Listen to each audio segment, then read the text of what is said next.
गुरुजी मैं रहती हूँ बैंगलोर में, तो उधर क्या है ना कि ज़्यादा मांस बढ़ते हैं एंड तो हमारे यहाँ बोला जाता है कि मांस को देखना भी पाप होता है एक तरह से। देखते तो नहीं है लेकिन वो बनाते हैं हमारे सामने एंड उसे स्मेल आती है, तो वो तो एक मांस से स्मेल आ रही तो वो भी एक पाप है। नहीं, पाप नहीं है, पर आपको मांस जहाँ बनता है वहाँ क्यों जाना रहता है? नहीं, जैसे मेरा आर्ट क्लास होता है या कराटे क्लास होता है ना, तो उसके बगल में ना बहुत सारी शॉप्स होती है नॉनवेज की। अच्छा, अच्छी बात नहीं, आप अपना काम करती रहिए, वो अपना काम कर रहे हैं।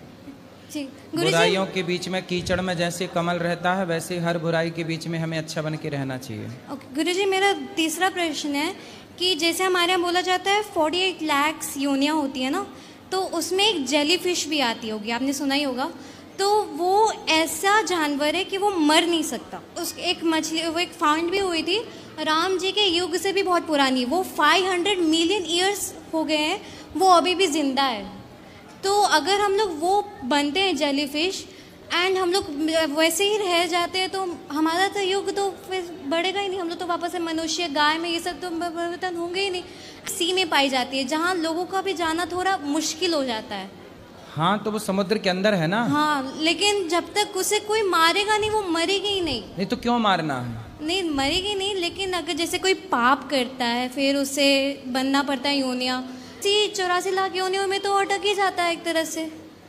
तो वो तो एक तरह से फंस गया, ना वो मनुष्य बन पाएगा ना वो पुण्य। कोई बात नहीं, होते कुछ जीवों की उम्र बहुत होती है, जैसे पीपल की उम्र भी हजारों साल होती है। हाँ। बहुत सारे वृक्ष हैं जो हजारों हजारों साल की उम्र लेके आते हैं। किसी की उम्र 1,00,000 साल की होती है, किसी की 1,000 साल की उम्र है, किसी की 100 साल की उम्र है, किसी की 10 साल की उम्र है। तो वो अपनी अपनी उम्र में भोग रहे हैं, ठीक है। गुरुजी मेरा एक प्रश्न है। मैं अपने स्कूल में रहती हूँ, तो मेरी एक दोस्त है, वो क्रिश्चियन है, तो वो बीफ खाती है।